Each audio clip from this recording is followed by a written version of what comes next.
प्रेम पढ़ने का चीज नहीं है, प्रेम ढालने का चीज है। सदगुरु कबीर बीजक में प्रमाणित करते हैं, पोथी पढ़ी पढ़ी जगमोआ,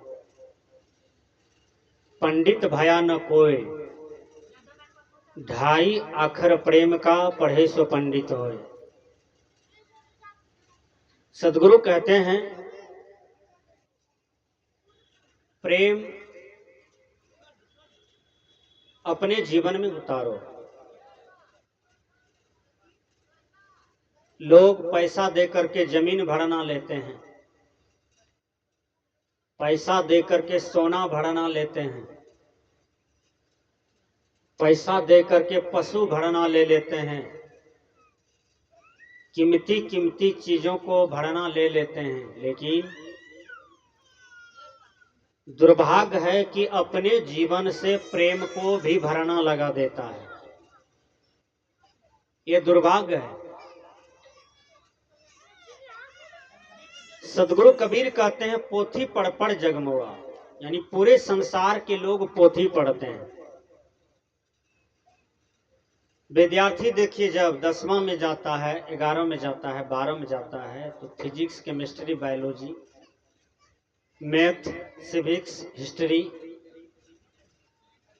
ज्योग्राफी, ये सब विषय का ज्ञाता हो जाता है। पढ़ते पढ़ते कोई साइंटिस्ट बन जाता है, पढ़ते पढ़ते कोई वकील बन जाता है, कोई जज बन जाता है, कोई डीएम बन जाता है, कोई एसपी बन जाता है, कोई प्रधानमंत्री बन जाता है, कोई राष्ट्रपति बन जाता है, और कोई पढ़ते पढ़ते स्वामी विवेकानंद और डॉक्टर अंबेडकर जैसा, शेक्सपियर जैसा विद्वान बन जाता है। दुनिया में सबसे बड़ा धन है विद्या, सबसे बड़ा दौलत है विद्या।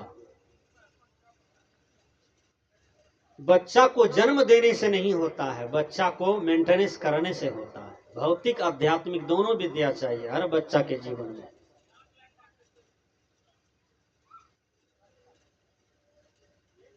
गाड़ी 2 चक्के पर चलती है, दोनों विद्या सबके जीवन में है। मानव जीवन बहुत ऊपर उठ जाता है। आप जानते होंगे इसरो के वैज्ञानिक, आप ही के देश के, चंद्रमा पर चंद्रयान को भेजा और कुछ दिन वहां से रिसर्च करके भेजा गया। चंद्रमा पर सबसे प्रथम कौन चढ़ा था? मनुष्य चढ़ा था। वो कहां का मनुष्य था? दक्षिण अमेरिका का। उसका नाम था नील आर्मस्ट्रांग। चंद्रमा पर चढ़ा था। भारत का वैज्ञानिक राकेश शर्मा, उन्होंने चंद्रमा पर चढ़ा था। कौन सी के सहारे? बांस पर बांस जोड़ते हुए थोड़ा चढ़ा था। गाछ पर गाछ जोड़ करके थोड़ा चढ़ा था चंद्रमा पर।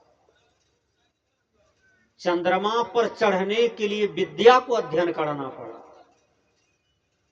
अब विद्या अध्ययनरत वह यंत्र को तैयार किया, उसी यंत्र के सहारे से चढ़ भी गया और चला भी आया।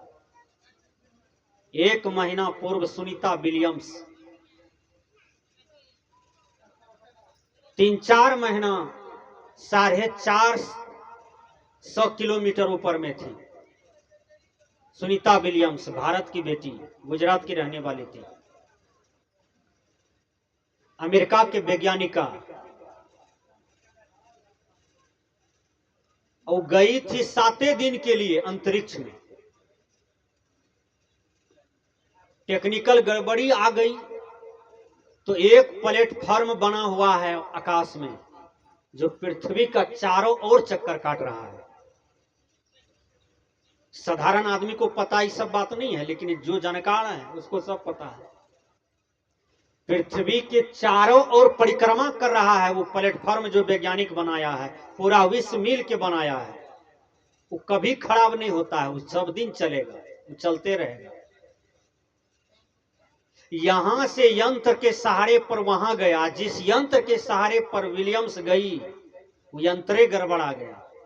अब क्या करेगी, जिंदा तो रहना है। वहां न भोजन है, न हवा है, न पानी है, न कुछ है। सब कुछ प्राइवेट लेके गया था और कुछ ही दिन लेकर के गया था। लेकिन विलियम्स कैसे रही उसमें जानते हैं?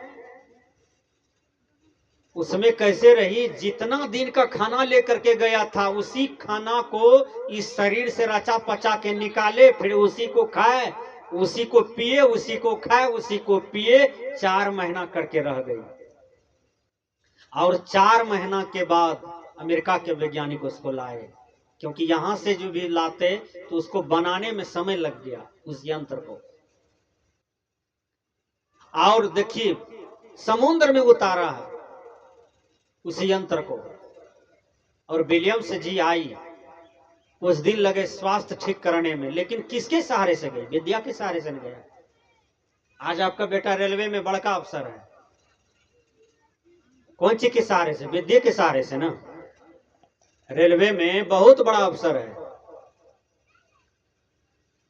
तो बड़ा बड़ा पद पर है, छोटा छोटा पद पर है, सब विद्यालय का देन है, सब विद्या का देन है। इसलिए हर आदमी अपने बाल बच्चे को पढ़ाइए लिखाइए।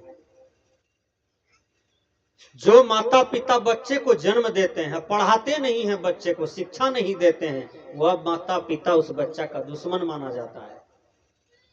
माता शत्रु पिता वैरी एण बालो न पढ़ती, विद्याहीना न शोभन्ते हंस मध्य बको यथा। बच्चा शरीर से कितना सुंदर हो, उसकी सुंदरता का निखार नहीं होगा।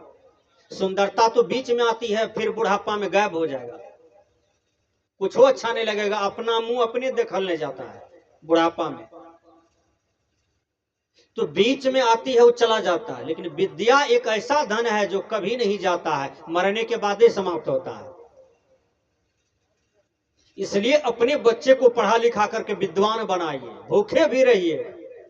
बजरा का रोटी, कौनी का रोटी, मड़वा का रोटी, मकई की रोटी खा करके पुरनका लोग बच्चे को पढ़ाते थे। अभी खिस्सा कहानी बोलते हैं।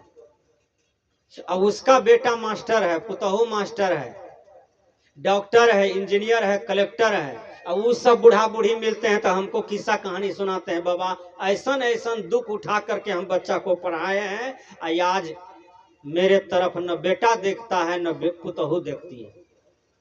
विचार कीजिएगा, स्वार्थ भरा पड़ा दुनिया है, अपना काम से मतलब रखता है सब।